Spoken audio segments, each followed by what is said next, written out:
জয় হিন্দ, জয় Bharat. Dear viewers, আপনারা হয়তো খবরই পাননি যে গত মাসে লাদাখে 30,000-এর বেশি মানুষ জড়ো হয়েছিল প্রোটেস্ট করবার জন্য।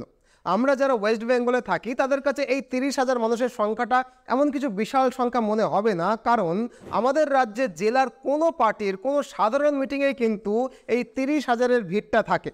কিন্তু এখানে 30,000 মানে এই কেন্দ্রশাসিত অঞ্চলের জনসংখ্যার প্রায় 10%-এরও বেশি। লাদাখের এই বিপুল সংখ্যক মানুষ এখানে এক জায়গায় জড়ো হয়েছিল প্রতিবাদ করতে।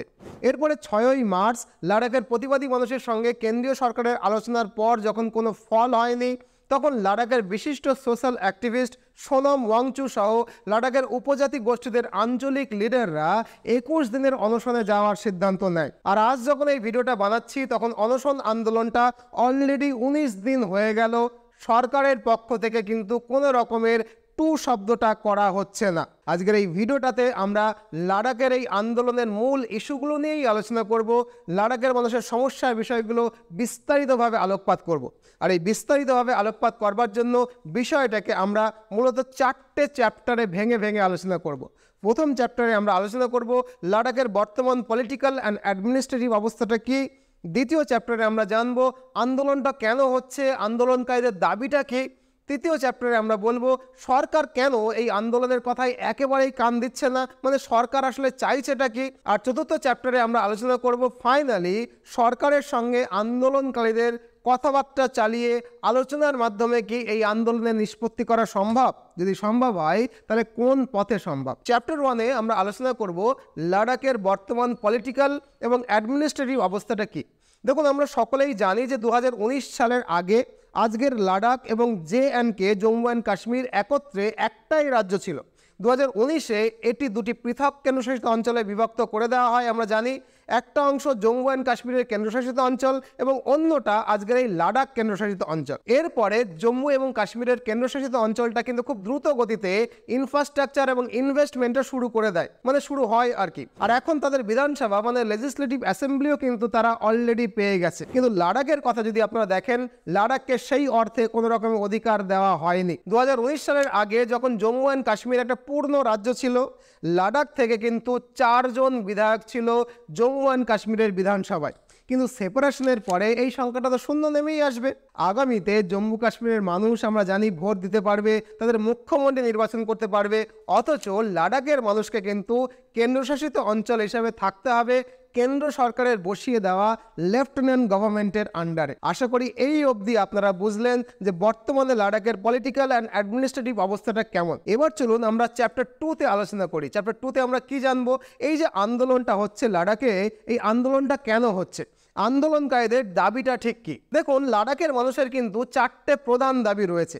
এই 4টি দাবির কথা আমি বলছি, একটু মন দিয়ে শুনুন, কারণ এই ভিডিওর শেষে গিয়ে এই দাবিগুলো নিয়ে আমরা সমাধান সূত্র খোঁজার চেষ্টা করব। আন্দোলনরত লাদাখের মানুষের যে 4টে দাবি, তাদের মধ্যে প্রথম দাবিটা কি? দাবি 1 হলো লাদাখকে সংবিধানের 6ষ্ঠ তফসিলের অন্তর্ভুক্ত করা হোক, মানে লাদাখকে 6th শিডিউল অফ আওয়ার কনস্টিটিউশনের পার্ট করতে হবে। দাবি 2 কি? লাদাখকে পূর্ণ রাজ্যের মর্যাদা দেওয়া হোক। দাবি 3 কি? লাদাখ থেকে 2 জন সংসদ নির্বাচন করা হোক। এখানে মনে রাখতে হবে কারেন্টলি লাদাখ থেকে মাত্র 1 জন সংসদ রয়েছে এবং রাজ্যসভায় কিন্তু লাদাখ থেকে কোনো সংসদ নেই। দাবি 4 হলো লাদাখে সরকারি চাকরি দেওয়ার জন্য একটা আলাদা পাবলিক সার্ভিস কমিশন প্রতিষ্ঠা করা হোক এবং তার মাধ্যমে লাদাখের ছেলেমেয়েদেরকে লাদাখের সরকারি চাকরি প্রোভাইড করা হোক। আশা করি এই 4টে দাবি আপনারা বুঝলেন। এখন আসুন এই প্রতিটা দাবি একটু বিস্তারিতভাবে বুঝে নিই। প্রথমত, এই যে 6ষ্ঠ তফসিল বা 6th শিডিউল বললাম, এটা আসলে কি? আসলে এই 6th শিডিউল আমাদের সংবিধানের একটা অংশ যা দেশের ট্রাইবাল জনগোষ্ঠীকে বা উপজাতি জনগোষ্ঠীকে প্রোটেক্ট করে। এই শিডিউল অনুযায়ী ট্রাইবাল এলাকায় তারা তাদের নিজস্ব অটোনোমাস ডিস্ট্রিক্ট কাউন্সিল এবং অটোনোমাস রিজিওনাল কাউন্সিল গঠন করতে পারে। বেসিক্যালি এই ইলেকট্রিক বডিরা তাদের উপজাতীয় এলাকাটাকেই কিন্তু স্বাধীনভাবে পরিচালনা করে, যাতে করে স্থানীয় পর্যায়ে উপজাতিরা তাদের জমি, বন এবং সামাজিক সাংস্কৃতিক রীতিনীতি সম্পর্কে তাদের নিজস্ব নিয়ম কানুন আইন তৈরি করতে পারে, যাতে বাইরের লোকজন তাদের জমি কিনতে না পারে, সম্পদ শোষণ করতে না পারে বা হরণ করতে না পারে। আজকের দিনে এই 6th শিডিউলটা অন্তর্ভুক্ত রয়েছে আসাম, মেঘালয়, ত্রিপুরা এবং মিজোরামের কিছু কিছু ট্রাইবাল এরিয়ার অংশগুলোতে। এখন আপনি ভাবতে পারেন যে লাদাখে তো কোনো বন জঙ্গল নেই, তাহলে লাদাখের মানুষ কেন এই 6ষ্ঠ শিডিউল বা 6th শিডিউল দাবি করছে? এর জন্য তারা 3টে কারণকে দেখাচ্ছে। প্রথমত, এটা সত্যি যে লাদাখে বন জঙ্গল নেই, কিন্তু প্রতিটা এলাকায় লাদাখের নিজস্ব প্রাকৃতিক জীব বৈচিত্র্য আছে। আন্দোলনকারীদের ব্যাখ্যা অনুযায়ী যদি লাদাখের এলাকার জলবায়ু কোনো রকমভাবে পরিবর্তন হয়ে যায়, মানে যদি এই এলাকার প্রকৃতিকে তোয়াক্কা না করে যেখানে সেখানে ইনফ্রাস্ট্রাকচার বানানো হয়, তাহলে সেটা লাদাখের জন্য অত্যন্ত বিপজ্জনক হবে। প্রাকৃতিক দুর্যোগ, আকস্মিক বন্যা বা ভূমিধসের ফ্রিকোয়েন্সি বৃদ্ধি পাবে। আজ যেমন হরকা বানে পুরো জসিমঠ ধ্বংস হয়ে গেছে, ভেসে গেছে, কালও লাদাখের এই আন্দোলনকারীদের মতে লাদাখও কিন্তু ধ্বংস হয়ে যাবে যদি প্রকৃতিকে বাঁচানো না যায়। আর দ্বিতীয়ত, লাদাখের সংখ্যাগরিষ্ঠ জনসংখ্যা প্রধানত তপশিলি উপজাতি বিভাগে পড়ে, মানে শিডিউল্ড ট্রাইব ক্যাটেগরিতে পড়ে। NCST অনুযায়ী লেহর জনসংখ্যার 66.8% হচ্ছে তপশিলি উপজাতি, কার্গিলে এটা 83% এবং কিছু কিছু এলাকায় তো 99% পর্যন্ত উপজাতি। 6th শিডিউলে বা 6ষ্ঠ তপশিলে অন্তর্ভুক্ত হলে লাদাখের সরকারি চাকরি কেবলমাত্র লাদাখের ভূমিপুত্রদের জন্যই সংরক্ষিত হবে, অথচ সর্বভারতীয় সব সরকারি চাকরিতে তারা ST কোটায় চাকরি পাবে, মানে বিরাট একটা অ্যাডভান্টেজ তারা পাবে। তৃতীয়ত, আমরা জানি যে অগাস্ট 2019-এ 370 নম্বর ধারা বাতিল হওয়ার পর থেকে লাদাখ এবং জম্মু কাশ্মীর আলাদা কেন্দ্রশাসিত অঞ্চলে বিভক্ত হয়ে গেছে। 370 নম্বর ধারা বাতিল নিয়ে লাদাখের জনগণের কিন্তু কোনো সমস্যা ছিল না, কিন্তু আর্টিকেল 370 বাতিলে লাদাখের কিন্তু কোনো কাজের কাজ হয়নি, কোনো উপকার হয়নি। কারণ JK আগে একটা পূর্ণ রাজ্য ছিল, 2019-এর পরে এটি দুটি পৃথক কেন্দ্রশাসিত অঞ্চলে বিভাজন করে দেওয়া হয়। জম্মু অ্যান্ড কাশ্মীরের কেন্দ্রশাসিত অঞ্চল অলরেডি তাদের বিধানসভা মানে লেজিসলেটিভ অ্যাসেম্বলি পেয়েই গেছে, কিন্তু লাদাখের মানুষকে কিন্তু সেই অর্থে বিধানসভার সুযোগটা দেওয়া হয়নি। 2019 সালের আগে যখন জম্মু অ্যান্ড কাশ্মীর একটা পূর্ণ রাজ্য ছিল, লাদাখ থেকে 4 জন বিধায়ক ছিল জম্মু কাশ্মীর বিধানসভায়, কিন্তু আজ এই সংখ্যাটা শূন্যে নেমে এসেছে। আমরা জানি যে দিল্লিও কিন্তু একটা কেন্দ্রশাসিত অঞ্চল, কিন্তু সেখানে রাজ্য স্তরের সরকার আছে। দিল্লিতে মানুষ ভোট দিতে পারে, তাদের মুখ্যমন্ত্রী নির্বাচন করতে পারে। আগামীতে জম্মু কাশ্মীরের মানুষেরও কিন্তু ভোট দেবে এবং তাদের মুখ্যমন্ত্রীকে নির্বাচন করতে পারবে। অথচ লাদাখের মানুষকে থাকতে হবে কেন্দ্র সরকারের বসিয়ে দেওয়া লেফটেন্যান্ট গভর্নমেন্টের আন্ডারে। এক যাত্রায় এই রকম পৃথক ফল লাদাখের মানুষ মানতে চাইছে না, তাদেরও বিধানসভা চাই, তাদেরও মুখ্যমন্ত্রী চাই। যাই হোক, এখন লাদাখের মানুষ শুধু লোকসভার নির্বাচনে ভোট দিতে পারে, কিন্তু সেখানেও তারা তাদের একটা মাত্র MP পেয়েছে। লাদাখের মানুষ চাইছে অন্তত লোকসভায় তারা যেন 2টো MP চায়। আর এখানে একটা মজার ব্যাপার হলো, 4 বছর আগে বিজেপি নিজেই দাবি করেছিল যে লাদাখকে 6ষ্ঠ তপশিলে অন্তর্ভুক্ত করা হবে, মানে 6th শিডিউলের পার্ট বানিয়ে নেওয়া হবে। বিজেপির ম্যানিফেস্টোতে তারা পরিষ্কার লাদাখকে 6ষ্ঠ তপশিলে অন্তর্ভুক্ত করার কথা লিখেও দিয়েছিল। তারপরে সেপ্টেম্বর 2019-এ প্রথমবার লাদাখকে 6ষ্ঠ তপশিলে অন্তর্ভুক্ত করার জন্য ন্যাশনাল কমিশন ফর শিডিউল ট্রাইবে বিজেপি কিন্তু সুপারিশও করেছিল, কিন্তু তারপর থেকে সরকার আর কোনো রকমভাবেই কোনো ব্যবস্থা নিচ্ছে না, মানে চুপ করে বসে আছে। 2020 সালের অগাস্টে লাদাখের মানুষ প্রথমবারের মতো সরকারের সামনে তাদের দাবিটা তুলে ধরে। সেপ্টেম্বর 2020-তে এই নিয়ে প্রথম গণবিক্ষোভ হয় লাদাখে। তখন অবশ্য স্বরাষ্ট্রমন্ত্রী অমিত শাহজি প্রতিশ্রুতি দিয়েছিলেন এবং তার প্রতিশ্রুতি পেয়ে বিক্ষোভ প্রত্যাহারও করা হয়েছিল, কিন্তু তারপর থেকে আজ পর্যন্ত কিন্তু কোনো রকম ব্যবস্থা নেওয়া হয়নি 6ষ্ঠ শিডিউলে অন্তর্ভুক্ত করবার জন্য। 2021 সালের ডিসেম্বরে এবং 2022 সালের নভেম্বরেও কিন্তু আরও 2টো বড় বিক্ষোভ হয়েছিল। মাঝে এই নিয়ে সরকারের সঙ্গে আলোচনাও অনেকগুলো হয়েছিল, কিন্তু সরকার তাদের দাবি এই মুহূর্তে মানতে রাজি নয়। এই কারণেই আজকের এই 21 দিনের অনশন আন্দোলনটা চলছে। মানে আমি বলতে চাইছি যে হঠাৎ করে কিন্তু এই অনশন আন্দোলনটা শুরু হয়নি। আশা করি এই অবধি আপনারা ব্যাপারটা পরিষ্কার বুঝতে পারলেন। এবার চ্যাপ্টার 3-তে আমরা আলোচনা করব যে সরকার কেন এই আন্দোলনে কান দিচ্ছে না, মানে সরকার আসলে চাইছেটা কি, মানে সরকারের এখানে সমস্যাটা কি। দেখুন, সরকারের অসুবিধার কথা যদি বুঝতে হয় তাহলে ADC মানে অটোনমাস ডিস্ট্রিক্ট কাউন্সিলের কাজ সম্পর্কে এই কটা লাইন একটু পড়তে হবে। The district and the regional council administer the area under their jurisdiction, মানে ডিস্ট্রিক্ট কাউন্সিল যেটা গঠন হবে সেটা লাদাখের এই জুরিসডিকশনটাকে নিজেই শাসন করবে। They can make laws on certain specified matter like land, forest, canal water, shifting cultivation, মানে এই যে অটোনোমাস বডি, তারা কিন্তু লাদাখের বিশেষ বিশেষ ক্ষেত্রে মানে ল্যান্ড, ফরেস্ট, ক্যানাল ওয়াটার, কৃষি এই সমস্ত ক্ষেত্রে আইন পাস করতে পারবে। আপনি নিশ্চয়ই এটা লক্ষ্য করেছেন, জমি, বন সমস্ত কিছুর ক্ষমতা চলে আসবে লাদাখের এই লোকাল মানুষের কাছে, লাদাখের এই অটোনোমাস বডির কাছে। এর মানে লাদাখকে ষষ্ঠ তপশিলে যুক্ত করা হলে লাদাখের জমির ওপরে ভারত সরকারের আর কোনো রকমের নিয়ন্ত্রণ থাকবে না। মানে লাদাখের জমিতে গভর্নমেন্ট চাইলেও কোনো ইনফ্রাস্ট্রাকচার বা ইনভেস্টমেন্ট আনতে পারবে না। সোজা কথায় এটাই কিন্তু বর্তমান সরকারের অসুবিধা। সরকার এই অসুবিধাটাকে 3টে পয়েন্টস অফ ভিউ দিয়ে ভাবছে। প্রথম পয়েন্টস অফ ভিউ দিয়ে তারা ভাবছে যে লাদাখে roads, rails, bridge, tunnels and infrastructure বানানোর জন্য সমস্ত ক্ষমতা কেন্দ্র সরকারের হাতেই থাকুক। কারণ লাদাখ কিন্তু চীনের খুব কাছাকাছি একটা এলাকা। ভারতের আভ্যন্তরীণ নিরাপত্তাকে সুরক্ষিত করবার জন্য, লাদাখের চীনের দাদাগিরিকে রুখে দেওয়ার জন্য অবিলম্বে কিন্তু লাদাখে রেল, রোড, ব্রিজ, টানেল নির্মাণ করাটা অত্যন্ত জরুরি।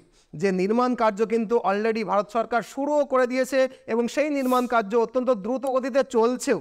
এটা চলতে পারছে তার কারণ লাদাখের বর্তমানে জমির ওপরে যে ক্ষমতা সেটা কিন্তু কেন্দ্র সরকারের হাতেই রয়েছে। আর দ্বিতীয় যে সরকারি দৃষ্টিভঙ্গি, মানে দ্বিতীয়ত সরকার যেটা চাইছে, লাদাখে বিগ কর্পোরেট সংস্থা যাতে জমি কিনে হোটেল এবং ইনফ্রাস্ট্রাকচার বানাতে পারে, তাতে যেন কোনো বাধা না আসে। মানে হেভি ইনভেস্টমেন্টটা যাতে লাদাখে আসে। অর্থনীতির চাকা ঘোরাতে গেলে দেখুন হেভি ইনভেস্টমেন্ট কিন্তু আনতেই হবে, আসতেই হবে। বাস্তবটা বুঝতে হবে, যেটা এখনকার কাশ্মীরের জনগণ বুঝতে পারছে যে হেভি ইনভেস্টমেন্ট যখন কোনো একটা এলাকায় হয় তখন কিন্তু কর্মসংস্থান বাড়ে। কাশ্মীরের মানুষ বুঝতে পারলেও লাদাখের মানুষ হয়তো এখনও অতটা ম্যাচুরিটি দিয়ে বুঝতে পারছে না। এটাই কিন্তু সরকার মনে করছে, এটা কিন্তু আমার কথা নয়, সরকারের স্ট্যান্ড পয়েন্ট আমি আপনাদের সামনে ব্যাখ্যা করছি। আর তৃতীয়ত সরকারের দৃষ্টিভঙ্গি, মানে সরকার তৃতীয়ত যেটা চাইছে, লাদাখের জমির নিচে থাকা রেয়ার আর্থ এলিমেন্ট মানে দামি আকরিককে উত্তোলন করে কেন্দ্র সরকারের কোষাগারে নিয়ে আসতে। লাদাখের মাটির নিচে যে রেয়ার আর্থ এলিমেন্টগুলো রয়েছে সেগুলো মূলত ইলেকট্রনিক্স শিল্পের জন্য কিন্তু খুবই জরুরি। লাদাখের ওপরে চীনের যে দীর্ঘদিন ধরে এই লোভ, এর মূল কারণটাও কিন্তু লাদাখের মাটির তলায় লুকিয়ে থাকা রেয়ার আর্থ এলিমেন্ট বা খনিজ পদার্থ। এখন কথা হলো, মাইনিং যদি করা হয় তার জন্য তো একটু আধটু পরিবেশ ধ্বংস হবে। 6 শিডিউল হলে সেই ক্ষমতা কিন্তু লাদাখের মানুষের কাছে চলে যাবে। আর আন্দোলনকারীরা চান না যে এই লাদাখে কোনো রকমের খনি খোঁড়া হোক। সরকার চায় এখানে যত দ্রুত সম্ভব খনি খোঁড়া হোক এবং যে মাটির তলায় যে আকরিকগুলো রয়েছে সেগুলো আমাদের দেশের শিল্পটাকে অনেক এনহ্যান্স করুক। এই 3টে কারণেই কিন্তু সরকারের এই আন্দোলন নিয়ে মূল আপত্তির জায়গা। আশা করি এই ব্যাপারটাও আপনারা বুঝলেন। এবার আমরা চতুর্থ চ্যাপ্টারে আলোচনা করব যে ফাইনালি আলোচনার মাধ্যমে কি কোনো সমাধান সূত্র পাওয়া সম্ভব। দেখুন, ব্যক্তিগতভাবে আমি মনে করি যে কোনো সমস্যা সমাধানের জন্য দুপক্ষের মধ্যে আলোচনার মধ্য দিয়েই সেটা করা সম্ভব। তাই অবিলম্বে কিন্তু আলোচনায় বসা খুবই জরুরি। এই সমস্যার সমাধান সূত্রটা আশা করি আলোচনার মধ্য দিয়েই উঠে আসবে। অবশ্য এখানে মনে রাখতে হবে যে এই সমস্যাটা কিন্তু ভীষণ গভীর একটা সমস্যা। আমরা এই গভীর সমস্যাটাকে 5টা পয়েন্টে ভেঙে ভেঙে আলোচনা করব। দেখুন, প্রথম পয়েন্টে আমি দাবি 1-এর কথা বলবো। সেটা কি? লাদাখের মানুষের দাবি হলো, প্রথম দাবি হলো আলাদা রাজ্যের স্বীকৃতির দাবি। দেখুন, শুধু দাবি করলেই তো হবে না, দাবিটা কিন্তু সংবিধান মোতাবেক হওয়া চাই। কারণ আমাদের দেশটা সংবিধান অনুযায়ী চলে। 3 লক্ষ মানুষ নিয়ে আলাদা একটা বিধানসভা, আলাদা একটা রাজ্য গঠন করা সম্ভব কিনা, এটাই কিন্তু লাখ টাকার সাংবিধানিক প্রশ্ন। যতটুকু আমার সাংবিধানিক জ্ঞান তাতে কিন্তু এটা ভীষণ মুশকিল একটা ব্যাপার। তবে এটা নিয়ে সরকারের সঙ্গে ওদের আলোচনা হতেই পারে। যদি আলোচনার মধ্যে দিয়ে কোনো সমাধান সূত্র বেরিয়ে আসে তাহলে সেটা ওয়েলকাম করা যেতেই পারে। দ্বিতীয় দাবি লাদাখের মানুষের, সেটা কি? লাদাখকে 6 শিডিউলে এনে লাদাখের চাকরিদের সংরক্ষণ করতে হবে। দেখুন, 6 শিডিউলের বিল পাশ হয়ে গেলে লাদাখের সমস্ত চাকরি কেবলমাত্র লাদাখের মানুষের জন্যই সংরক্ষিত থাকবে, অথচ তারা শিডিউল ট্রাইব বা এসটির সুবিধা নিয়ে ভারতের সমস্ত সরকারি চাকরিতে সুযোগ পাবে। যদি এটাকে আপনি লাদাখের মানুষের অধিকার বলেন তাহলে এটা কিন্তু বাকি ভারতীয়দের কাছে বঞ্চনা। এটাও কিন্তু গভীরভাবে ভাববার মতো একটা বিষয়। তৃতীয় যে দাবি লাদাখের মানুষের রয়েছে সেটা হলো ষষ্ঠ তফসিলে অন্তর্ভুক্ত করে লাদাখের জমির অধিকার লাদাখের মানুষের হাতে দিতে হবে। দেখুন, 6 শিডিউলের অন্তর্ভুক্ত হলে লাদাখের জমি যে কেউ কিন্তু আর কিনতে পারবে না। লাদাখের জমির অধিকার লাদাখের মানুষের হাতেই থাকবে, কিন্তু লাদাখের মানুষ সারা ভারতে যে কোনো জায়গায় অনায়াসে গিয়ে জমি কিনতে পারবে। ষষ্ঠ তফসিলের কথা শুনতে বেশ ভালো লাগে, কিন্তু বাস্তবে ভাবুন তো, ভারতে প্রায় 25,000 উপজাতি আছে। সবাই যদি এটা দাবি করে যে তাদের জমি কেউ কিনতে পারবে না, অথচ তারা সারা ভারতে যে কোনো জায়গায় গিয়ে জমি কিনতে পারবে, তাহলে ভারত ইউনাইটেডভাবে একসঙ্গে কি করে এগোবে এটাও কিন্তু ভাবতে হবে। তাছাড়া এখানে আরও একটা কারণের কথা বলতে হবে।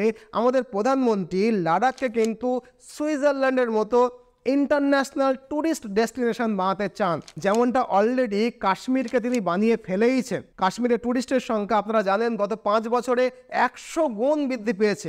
আর এখন লাদাখকে যদি সুইজারল্যান্ডের মতো বানাতে হয়, তাহলে রোড, রেলস, ব্রিজ, টানেলস এবং ইনফ্রাস্ট্রাকচারের যে কাজ সেটা দ্রুত গতিতে হওয়া দরকার। যদি লাদাখ 6 শিডিউলের অন্তর্ভুক্ত হয়ে যায়, ইনফ্রাস্ট্রাকচার তৈরির যে কাজটা চলছে, দ্রুত গতিতে চলছে, সেটা কিন্তু স্লো ডাউন হয়ে যাবে। এখানে আপনি হয়তো বলতে পারেন যে যদি দরকার হয় লাদাখের মানুষের কথা শুনে এই ইনফ্রাস্ট্রাকচার তৈরির কাজটা না স্লো করে দেওয়া যেতে পারে, কিন্তু একটা কথা মনে রাখতে হবে যে ভারত সীমান্ত জুড়ে চীন কিন্তু খুব দ্রুত গতিতে ইনফ্রাস্ট্রাকচার তৈরি করছে। ভারতের আভ্যন্তরীণ সুরক্ষা এবং সীমান্ত সুরক্ষা নিরাপদ করবার জন্য ভারতকেও কিন্তু খুব দ্রুত গতিতেই ইনফ্রাস্ট্রাকচার তৈরি করতে হবে। আমরা স্লো করে দিতেই পারি, কিন্তু চীন কিন্তু তাদের ইনফ্রাস্ট্রাকচার তৈরির কাজটা স্লো করছে না, বরং গতি কিন্তু আরও বাড়িয়ে দিয়েছে।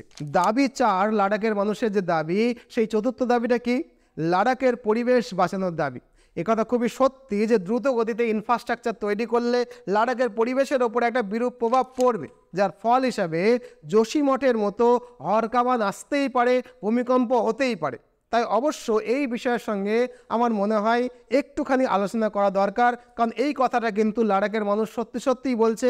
পরিবেশ নিয়েও কিন্তু আমাদের ভাবতে হবে, শুধু ইনফ্রাস্ট্রাকচার ভাবলেই হবে না। ফাইনালি, একজন ভারতীয় শিক্ষক হিসাবে আমি মনে করি এখানে সরকার সামগ্রিক দেশের কথা যেমন চিন্তা করছেন, লাদাখের মানুষও তাদের নিজেদের অধিকারের কথা চিন্তা করছে। লাদাখের মানুষরাও যেহেতু আমাদের ভাই, আমাদের নিজেদের লোক, আমাদের আপনার, তাই সরকারের উচিত তাদের সঙ্গে আলোচনায় বসে তাদের দাবিগুলোকেও মনোযোগ সহকারে শুনে এমন একটা কিছু সমাধান সূত্র বের করা, যাতে করে চীনের কাছ থেকে আমাদের যে আগ্রাসনের আতঙ্ক, তার জন্য আমরা ইনফ্রাস্ট্রাকচারও তৈরি করতে পারি, আবার পরিবেশটাকেও রক্ষা করা যায়। লাদাখের মানুষের দাবি কিছু যেটা ভারতের সামগ্রিক ভারতের পক্ষে থাকবে, সেটার জন্য সমাধান সূত্র বের হয়। তো এই হলো এই ঘটনার উপরে একটা সম্পূর্ণ নিরপেক্ষ আলোচনা। বাকিটা আপনারা যেটা মনে করেন, এই ঘটনাটাকে সরকারের কিভাবে সামাল দেওয়া উচিত, এই আন্দোলনে সরকার রিয়াক্ট কিভাবে করছে, কিভাবে করা উচিত, সে বিষয়ে অবশ্যই কমেন্ট বক্সে আপনার মূল্যবান কমেন্ট জানাতে ভুলবেন না। আপনাদের প্রত্যেকের কমেন্ট পড়ার অপেক্ষায় আমি কিন্তু রইলাম। যারা ভিডিওটা দেখলেন নিশ্চয়ই ভিডিওটাকে একটা লাইক করবেন, নতুন হলে চ্যানেলটাকে সাবস্ক্রাইব করে দেবেন এবং পরিজনদের সঙ্গে এই ভিডিওটা শেয়ার করে দেবেন। ভালো থাকুন, সর্বদা ভারতের পক্ষে থাকুন। নতুন ভিডিও নিয়ে আবার দেখা হবে। জয় হিন্দ, জয় ভারত।